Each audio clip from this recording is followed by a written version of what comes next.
O Brasil abateu mais bovinos e aumentou o volume de carne produzido em 2023. O dado é da pesquisa trimestral da pecuária, divulgada hoje pelo IBGE.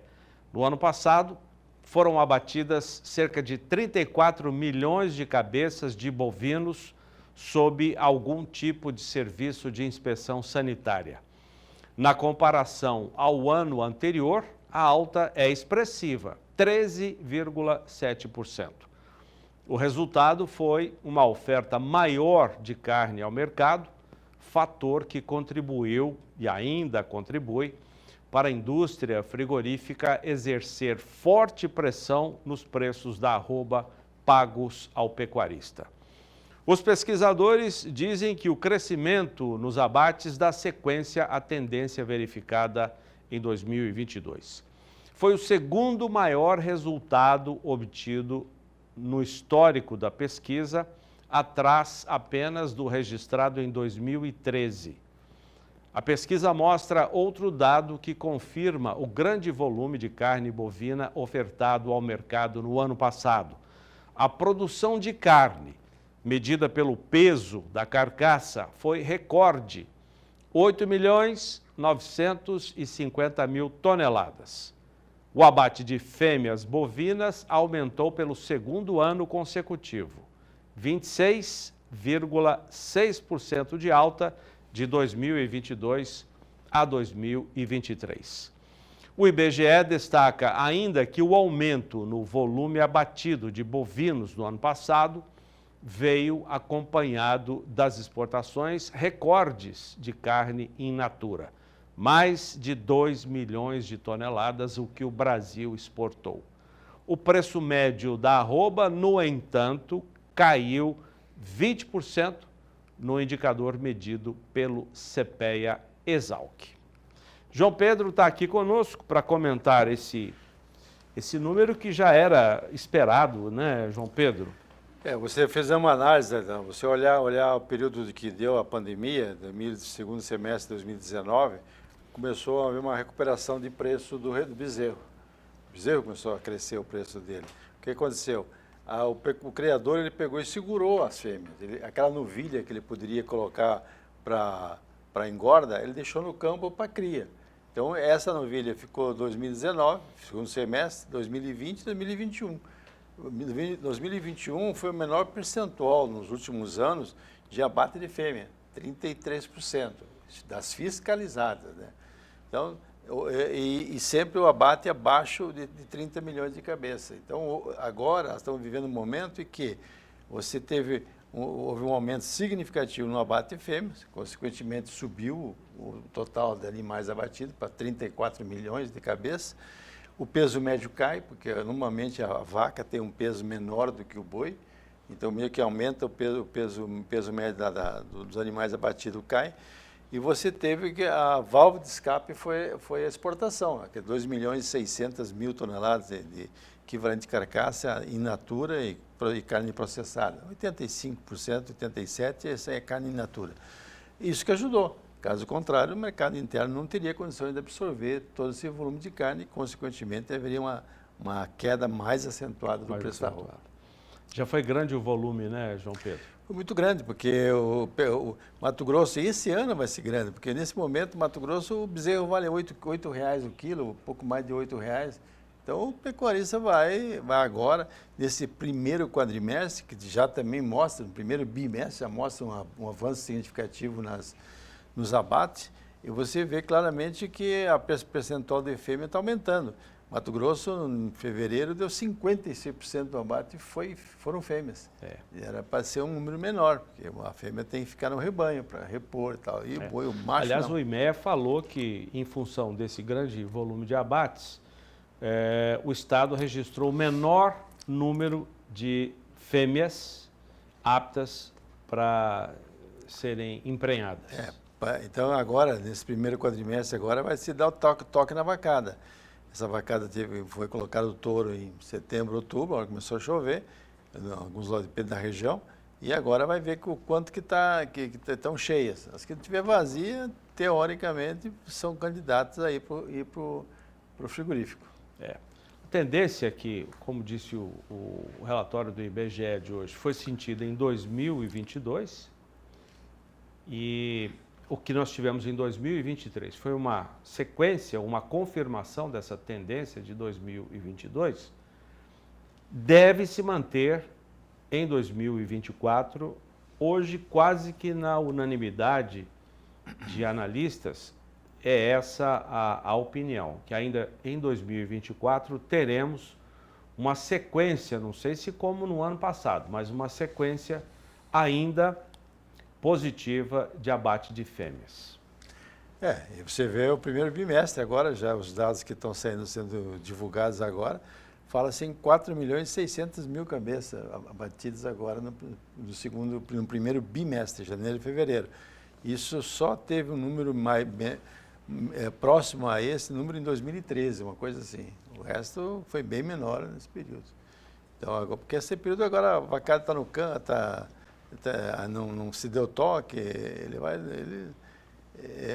ainda não tem uma definição clara do volume de vacas que vão ser colocadas para o abate, mas a tendência agora, nesse mês de março e abril, aumentar. Uma outra opinião dos analistas, João Pedro, já projetando esse cenário de abate de fêmeas, é que nós teremos o famoso apagão do bezerro, não vai demorar muito. Se a economia brasileira reagir, o mercado interno reagir e as exportações continuarem nesse ritmo, nós estamos muito bem nas exportações. Faz 2 anos que vem batendo recorde um após o outro, né?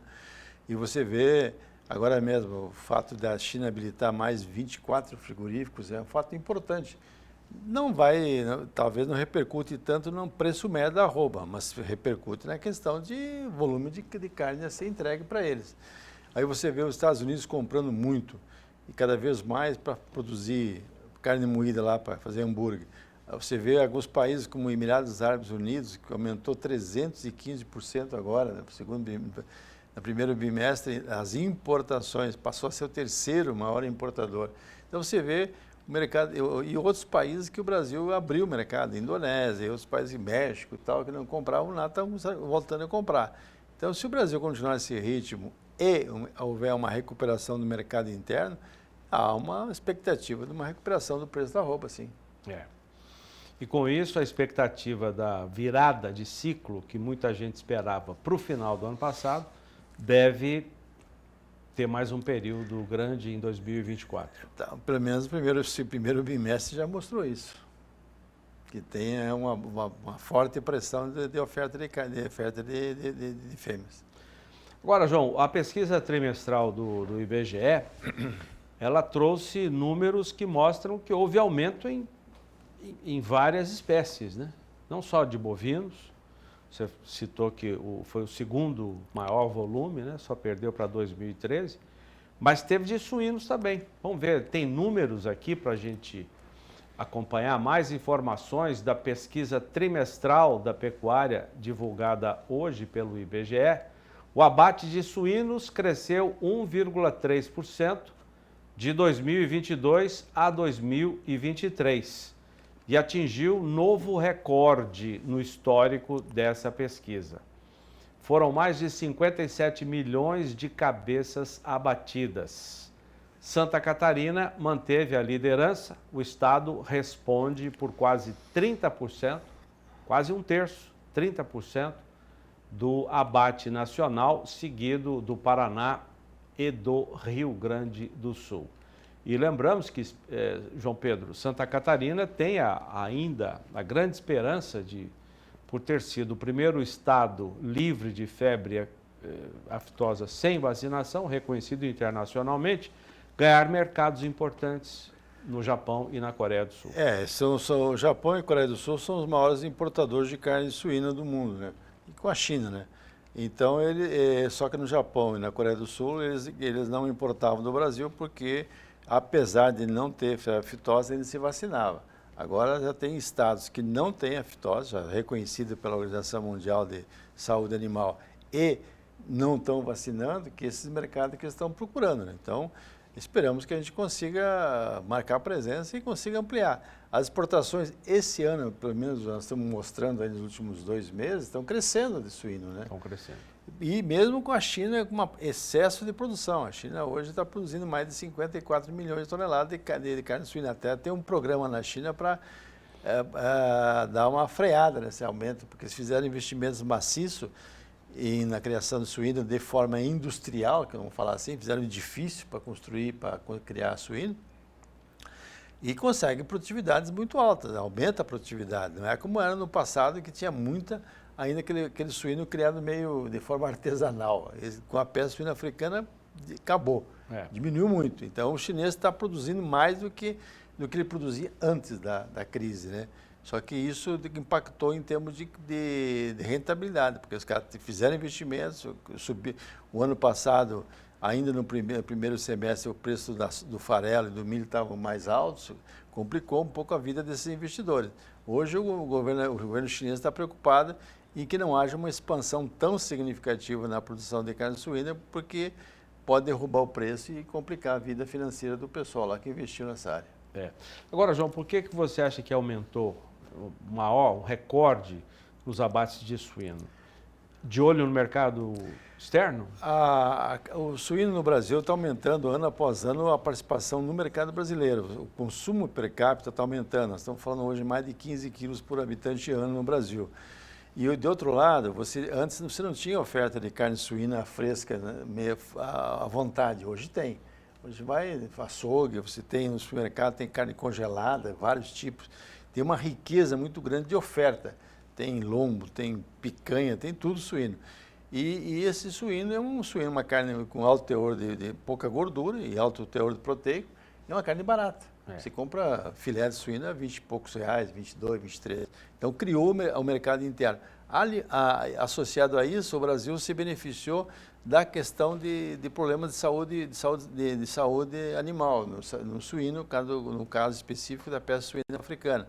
Alguns países do mundo foi restrita a exportação em função de casos que houveram, tanto em criações como em animais silvestres. Então, tudo isso acabou ajudando o Brasil a se consolidar no mercado. Só que nós dependemos muito hoje também, no caso da carne suína, da China, né?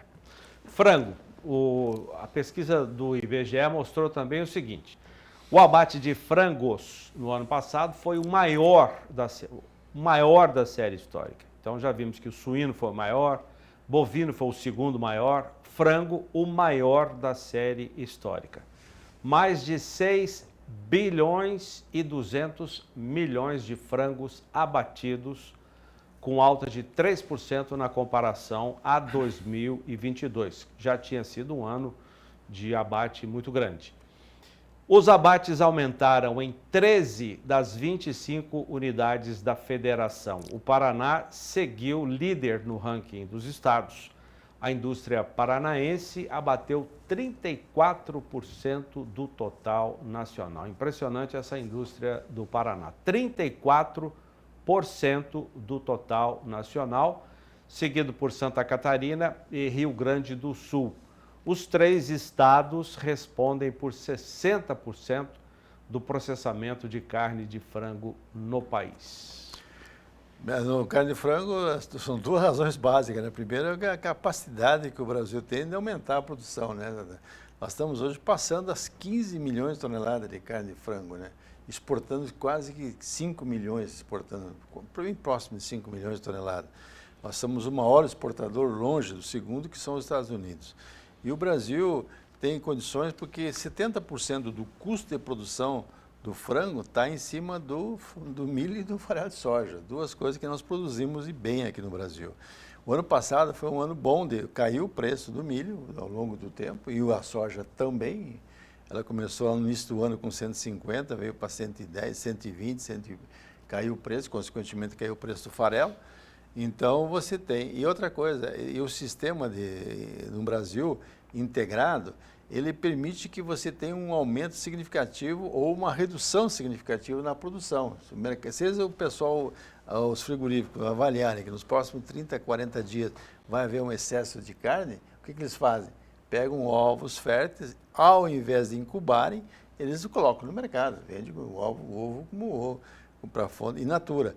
E o que acontece? 21 dias depois começa a diminuir a produção de pintos. 42 dias depois desses 21, diminui a oferta de carne. Então, ele funciona. Isso é mais ágil, né? Muito ágil. Não é possível fazer em boi. Boi você tem uma novilha que vai demorar 2 anos, 3 anos para parir, dar a primeira aparição. Então, demora. Agora, em suíno, você tem uma capacidade fantástica de produzir 32 leitões em duas crias durante o ano, 2 leitegadas. Então, você tem condição de aumentar ou refrear a produção em pouco tempo. Agora, João, essa semana a notícia de destaque foi a habilitação pela China de 38 novas plantas de bovino, suíno e frango. Se eles habilitaram, há de se supor que eles vão comprar mais. E habilitaram plantas gigantescas, como as da JBS em Campo Grande. Tem uma expectativa boa no mercado. Porque, em média, o pessoal calcula que cada unidade dessas, são 24 de suíno, de bovinos, né? 24, os outros são de aves, né? Cada unidade dessas de bovinos, eles faturam em média 300 milhões por ano. Então, se você calcular as 24, nós estamos falando uma possibilidade de chegar a 10 bilhões de reais, só nessas plantas novas. Então, é lógico, eu creio que a China está aumentando o consumo de carne bovina. Fora do Brasil, é muito difícil ela conseguir carne em volume, em qualidade e em preço. Porque o americano, que é um exportador também, ele vende cortes muito acima do preço do Brasil. Lá nos Estados Unidos chegou a 92, 95 dólares a arroba. Hoje deve estar caída por 70, 75 dólares a arroba. Então não dá para vender carne a 4.500 dólares a tonelada. O Brasil também não dá muito para vender a 4.500, mas é o mercado. Nós precisaríamos melhorar um pouco mais esse preço para compensar. Porque hoje no Mato Grosso, um confinador, ele gasta mais que R$220, R$215, R$216 para colocar uma arroba em cima do boi no coxo. E o preço hoje deu uma reagida lá, foi para 204, 205. Então você vê que o chinês comprando, ele é uma expectativa boa de aumentar. E aparentemente eles estão, essa geração nova chinesa que aprendeu, viajou, estudou fora, tal, aprendeu a comer carne bovina. E lá deve ter milhares de fast food lá, dos McDonald's da vida, que os caras aprenderam quando viajam para o exterior a comer. Então, tudo isso aumenta o consumo. E eles não têm espaço físico para aumentar a cria. Terminação é fácil, compra animal, fecha aí, põe 20 mil, 50 hectares, desde que tenha comida, vai embora. Mas cria não, cria é mais difícil você fazer de forma intensiva, vamos falar assim. Não à toa, o Rogério Goulart, da revista Carta Pecuária, diz que a cria é a atividade mais nobre, que requer exatamente isso que você está falando. Você tem que cuidar a vaca, depois ela parir, você tem que cuidar o bezerro na fase inicial, depois tem que desmamar. É uma tarefa bastante complicada, não é fácil não, e precisa de espaço, né? A regra geral precisa de espaço. Leite, na pesquisa do IBGE, a pesquisa mostrou que no ano passado também aumentou. Então vamos lembrar que o abate de bovino foi o segundo maior, de suíno foi o maior da história, o de frangos o maior da história e o de leite também aumentou o volume adquirido pela indústria. Os laticínios compraram 24 bilhões e meio de litros. 24,5 bilhões de litros.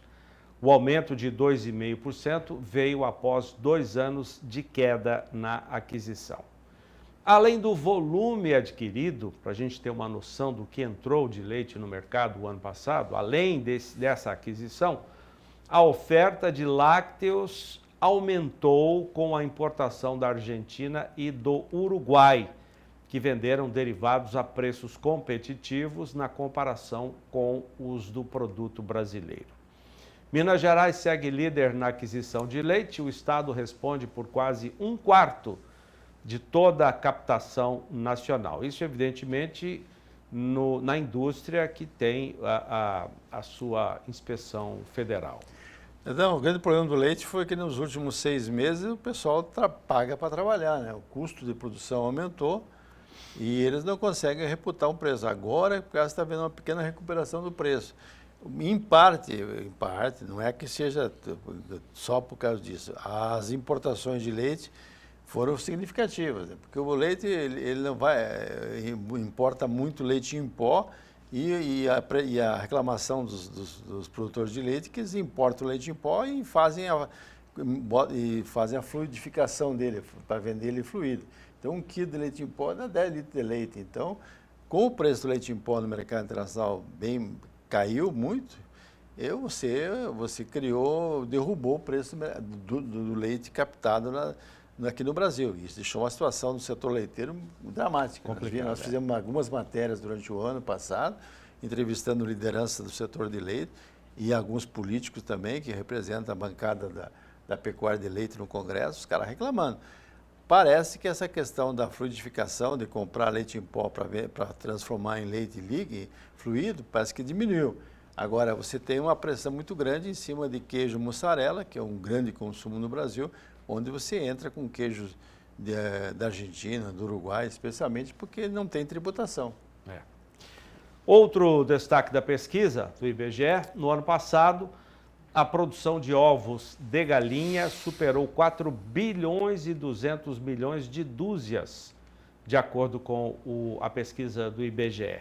Foi o maior volume já registrado nesse estudo. Você viu que bovino, segundo maior, suíno e frango e leite também. Leite não sei se foi o maior, não, mas suíno e frango, o maior volume de abates. E agora, a produção de ovos também foi o maior volume já registrado nesse estudo. Na comparação a 2022, houve alta de 2,7%. São Paulo segue líder entre os estados com mais de 26% de toda a produção nacional de ovos. Acontece que o ovo é a fonte proteica. Tem que é mais barato que tem, né, Zé? Dono de casa que está com dinheiro curto, chega no supermercado, olha aquilo ali, uma dúzia de ovos por menos de R$10, ela calcula com essa dúzia de ovos, eu faço 3 refeições, usa o ovo como mistura. O consumo per capita no Brasil de ovos supera 220 ovos por brasileiro de mamando a caducando. Ou seja, você tem um consumo fantástico de ovo no Brasil. Proteína mais consumida, então. A fonte proteica disparada. E é uma fonte proteica... Proteína animal, né?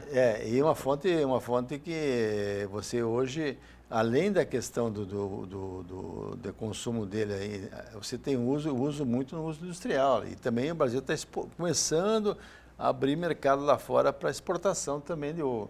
É a mesma coisa da produção de carne. O Brasil tem vantagem porque você tem uma estrutura montada de produção, você tem o fator que pesa na produção, que é o milho e o farelo de soja que nós produzimos, tem gente competente que está produzindo, que trabalha, ou seja, tem um quadro perfeito para a gente crescer mais ainda também nos ovos. Falta melhorar a renda, né, João? Melhorar a renda, isso aí que judiou muito do pessoal. O pessoal também numa situação difícil, houve um descarte um pouco mais precoce, mais cedo de muitas poedeiras, por questão que não estava fechando a conta. Não só a renda do produtor de ovos, mas frango também, produtor independente de suíno, Esse sofreu bastante, faz 2, 3 anos que vem uma situação complicada. O integrado, mal ou bem, ele consegue superar, ele consegue ficar no processo.